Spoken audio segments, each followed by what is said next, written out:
Frankenstein, capítulo 5. Foi em uma noite triste de novembro que contemplei o sucesso de minha obra. Com uma inquietação que quase chegava à agonia, reuni ao meu redor os instrumentos vitais que pudessem infundir uma centelha de existência na coisa sem vida que jazia aos meus pés. Era quase 1 da manhã. A chuva triste tamborilava nas vidraças e minha vela já quase se apagava quando, por um bruxuleio de uma luz semi-extinta, vi o olho amarelo e baço da criatura. Ela respirou fundo e um movimento convulsivo agitou seus membros. Como posso descrever as emoções ante a catástrofe ou como retratar o infeliz que, com dores e cuidados infinitos, esforcei-me por formar?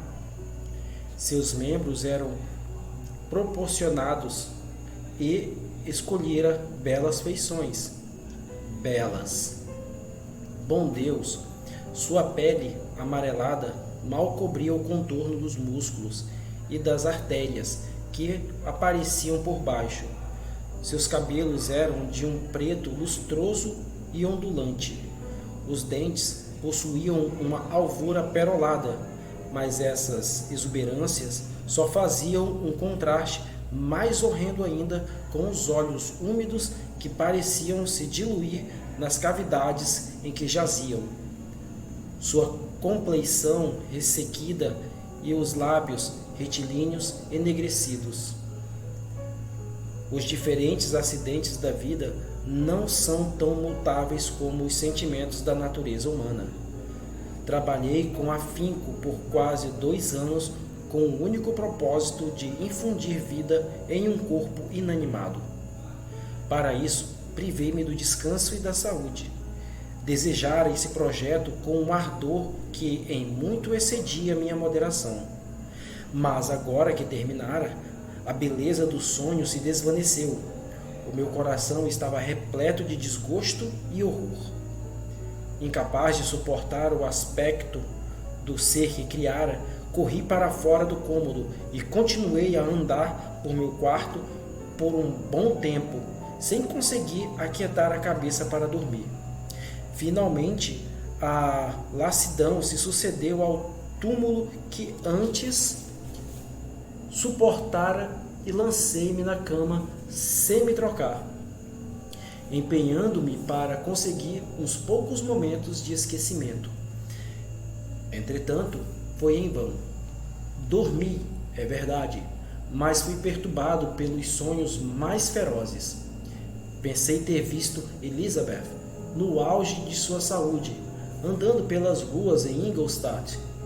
Satisfeito e surpreso, abracei-a, mas ao dar-lhe o primeiro beijo em seus lábios, eles tornaram-se lívidos com o tom da morte. Suas feições pareceram mudar e pensei que segurava o cadáver de minha falecida mãe nos braços. Uma mortalha envolvia-lhe o corpo e vi os vermes da tumba rastejando nas dobras do tecido. Acordei do sono horrorizado.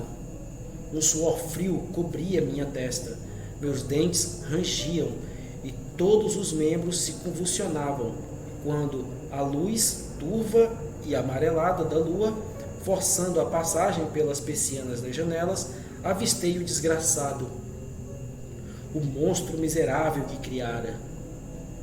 Afastou o reposteiro da cama e os seus olhos, se é que poderia chamá-los dessa forma, fixaram-se em mim. Abriu a boca e murmurou alguns sons inarticulados, enquanto um sorriso de esgar enrugava-lhe as bochechas. Era possível que tivesse falado, mas não pude ouvi-lo. Estendeu uma das mãos, aparentemente para me deter, mas escapei e desci correndo pelas escadas. Refugiei-me no pátio da casa em que morava, onde permaneci durante o restante da noite, andando de um lado para o outro em grande agitação. Escutei atentamente, captando e temendo cada som como anunciadores da chegada daquele corpo demoníaco que, tão miserável, dotei de vida. Oh, nenhum mortal poderia suportar o horror daquele semblante. Uma múmia ressuscitada não seria tão medonha quanto aquele infeliz. Contemplei-o quando ainda não estava terminado. Na ocasião era feio, mas quando seus músculos e suas articulações foram capazes de se mover, tornou-se uma coisa tão horrenda que nem Dante poderia tê-lo concebido. Passei uma noite horrível. Às vezes, minha pulsação acelerava tão rápido e era tão intensa que sentia a palpitação de cada artéria. Outras vezes, quando caí no chão tomado pelo langor ou por uma fraqueza extrema, junto a esse temor, sentia a amargura do desapontamento. Sonhos que foram no alimento e o aprazável descanso por um extenso período agora tinham se tornado um inferno. E a mudança foi tão brusca, a derrota tão completa. A manhã, sombria e úmida, por fim despontou e revelou aos meus olhos insones e doloridos a igreja de Ingolstadt, o campanário branco e o relógio que indicavam a hora exata. O porteiro abriu os portões do pátio que naquela noite fora meu refúgio, e saí para as ruas, caminhando a passos rápidos, como se buscasse evitar o desgraçado que receava encontrar a cada esquina. Não ousei retornar ao apartamento que morava, mas senti-me impelido a apressar-me, embora encharcado pela chuva que caía de um céu negro e desconsolado. Continuei andando desse modo por algum tempo, empenhando-me pelo exercício físico em acalmar o fardo que pesava em meus pensamentos. Atravessei as ruas sem nenhuma concepção clara de onde estava ou do que fazia. Meu coração palpitava na moléstia do medo e apressei-me com passos irregulares, não ousando olhar ao redor. Como quem vai com medo e horror num caminho deserto, e após virar para trás avança, só olhando à frente, certo de que algum demônio medonho o segue bem de perto. Assim, prosseguindo, cheguei por fim defronte à estalagem em que várias diligências e carruagens normalmente paravam. Fiz uma pausa, não sei porquê, mas permaneci alguns minutos com os olhos fixos em um coche do outro lado da rua que vinha em minha direção. Ao me aproximar, aproveitei que se tratava de uma diligência suíça. Parou justamente onde eu estava, e quando a porta se abriu, notei Harry Clerval, que, ao avistar-me, no mesmo instante saltou. "Meu caro Frankenstein", disse, "como estou feliz em vê-lo! Quanta sorte estar aqui no exato momento em que eu desembarco. Nada poderia igualar ao prazer que senti em ver Clerval. Sua presença conduziu meus pensamentos a meu pai, Elizabeth e todas aquelas cenas domésticas tão caras à minha lembrança. Apertei-lhe a mão e, por um momento, esqueci de meu horror e infortúnio. Senti, de repente, e pela primeira vez em muitos meses, uma alegria calma e serena. Dei as boas-vindas a meu amigo, portanto, da maneira mais cordial, e caminhamos juntos até a faculdade. Clerval continuou a falar por um tempo sobre nossos amigos em comum e de como teve sorte por ter autorizado a ingressar em Ingolstadt. "Você pode facilmente crer", disse ele, "como foi grande a dificuldade para persuadir meu pai de que todo o conhecimento necessário não se resumia à nobre arte da escrituração. E, na verdade, acho que ele permaneceu incrédulo até o fim." pois sua resposta, constante aos meus incansáveis rogos, foi a mesma do mestre escola holandês em O Vigário de Wakefield. Ganho 10.000 florins por ano sem saber grego, como muito bem sem saber grego. Entretanto, sua afeição por mim finalmente superou a aversão pelo aprendizado e permitiu-me empreender essa viagem de descoberta pela terra do conhecimento. Sinto o maior dos prazeres por vê-lo aqui. Mas diga-me, como deixou meu pai, meus irmãos e Elizabeth? Muito bem e felizes. Apenas um tanto apreensivos por tão raramente receberem notícias suas. A propósito, eu mesmo quero dizer-lhe algo por conta deles. No entanto, meu caro Frankenstein, prosseguiu, parando de súbito e olhando-me diretamente. Não tinha reparado antes como está com a aparência de um doente, tão magro e pálido, parece que esteve acordado por várias noites. Adivinhou. Nos últimos tempos, estive muito envolvido em um trabalho que não me permitiu descansar o suficiente. Como vê, mas sinceramente espero, que todas essas ocupações estejam agora terminadas e que por fim esteja livre. Tremi demasiado. Não era capaz de suportar qualquer pensamento e muito menos fazer menções a ocorrências da noite anterior. Caminhei a passos rápidos e logo chegamos à faculdade. Então pensei, e minha reflexão causou-me calafrios, que a criatura que deixara em meu apartamento ainda poderia estar lá, viva e perambulando. Receava olhar para o monstro, mas tremia ainda mais que Henry pudesse vê-lo. Supliquei-lhe, portanto, que permanecesse por alguns minutos ao pé da escada e segui rapidamente para meu aposento. Minha mão já estava no trinco da porta antes que desse por mim. Fiz então uma pausa e senti um arrepio gélido. Encarei a porta como as crianças costumam fazer quando esperam encontrar um espectro à espera do outro lado. Entrei com medo. O apartamento estava vazio e meu quarto de dormir livre do convidado medonho. Quando não podia acreditar na sorte com que fora agraciado. Mas, ao certificar-me de que meu amigo de fato partira, bati palmas de júbilo e corri ao encontro de Clever. Subimos para meu quarto e o criado imediatamente serviu o café da manhã, mas não pude me conter. Não era apenas a alegria que me possuía. Sentia a carne formigar, extremamente sensível, e o pulso latejando de maneira veloz. Era incapaz de permanecer por um instante no mesmo lugar. Pulei por sobre as cadeiras, bati palmas e ri alto.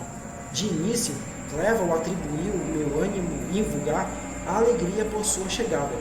Porém, ao observar-me mais detidamente, percebeu uma turbulência inexplicável em meus olhos. Em minha gargalhada estridente, incontida, cruel, o amedrontou e surpreendeu. Meu caro Victor, exclamou, pelo amor de Deus, qual é o problema? Não ria desta maneira. Como está doente? O que causou tudo isso? Não me pergunte, gritei, colocando as mãos diante dos olhos, pois pensei ver o temido espectro entrar no quarto sem ser notado. Ele pode dizer, ah, salva-me, salva-me. Imaginei que o monstro me agarrara, lutei feroz e caí por terra, desmaiado. Pobre Clevel, quais não devem ter sido seus sentimentos? Um encontro que ansiava com tanta alegria, tão estranhamente transformado em amargura. No entanto, não testemunhei seu pesar, pois estava inerte e só recobrei os sentidos muito tempo depois. Esse foi o início de uma febre nervosa que me confinou por vários meses. Durante todo esse tempo, Henry foi meu único protetor. Soube depois que, reconhecendo a idade avançada de meu pai e de sua inaptidão para compreender uma jornada tão longa e quão miserável minha enfermidade faria Elizabeth se sentir, poupou-lhes da dor, ocultando a gravidade dela. Sabia que não poderia ter um cuidador mais atencioso e, firme na esperança de minha recuperação, estava certo de que, sem recair em falta, realizava o ato mais generoso que poderia dedicar aos meus entes queridos. Entretanto, eu estava, na verdade, muito doente e, por certo, nada senão as atenções desprendidas e constantes de meu amigo poderiam ter restabelecido minha vida. A forma do monstro ao qual conferi existência estava para sempre diante dos meus olhos, e delirei sem cessar a tal respeito. Não há dúvidas de que as palavras que proferi causaram surpresa. Henry, de início, acreditou que se tratava de devaneios da minha imaginação perturbada, mas a persistência com a qual recorria continuamente ao mesmo assunto persuadiu-lhe de que a desordem em que me encontrava, de fato, devia sua origem a algum acontecimento incomum e terrível. Recuperei-me muito devagar e com recaídas frequentes que alarmavam e afligiam meu amigo. Lembro-me da primeira vez que fui capaz de observar os objetos externos com algum tipo de prazer. Percebi que as folhas caídas haviam desaparecido e que os jovens brotos estavam despontando nas árvores que resguardavam minha janela. Era uma primavera divina, e a estação contribuiu muito para minha recuperação. Senti a alegria e a afeição reviverem em meu peito. Meu pesar desapareceu, e em pouco tempo senti-me tão bem disposto quanto antes de ser atacado pela paixão fatal. Querido Clerval, falei, como você é bom, como é maravilhoso. Todo o inverno, em vez de passá-lo a estudar, como prometeu a si mesmo, foi consumido neste meu quarto de doente. Como um dia poderei recompensá-lo? Sinto imenso remorso pelo desapontamento que teve na ocasião, mas perdoe-me. Retribuirá totalmente se não se desarranjar, mas fique bom o mais rápido possível. E, já que parece estar em tão excelente disposição, posso falar-lhe sobre um tópico ou não? Tremi. Um tópico? O que poderia ser? Aludiria a um objeto sobre o qual não ouso nem pensar? Componha-se, disse Clerval, que observou minha mudança de cor. Não falarei sobre o assunto, caso isso o perturbe, mas seu pai e sua prima ficariam muito felizes se recebessem de você uma carta de próprio punho. Não sabem ao certo quão enfermo esteve e encontram-se apreensivos com seu longo silêncio. Isso é tudo, meu querido Henry. Como poderia supor que meu primeiro pensamento não pairaria naqueles caríssimos amigos, amados, que tanto merecem meu amor? Se esta é a sua presente índole, meu camarada, talvez fique feliz de ver a carta que cá repousa há alguns dias, esperando-lhe. É de sua prima, creio.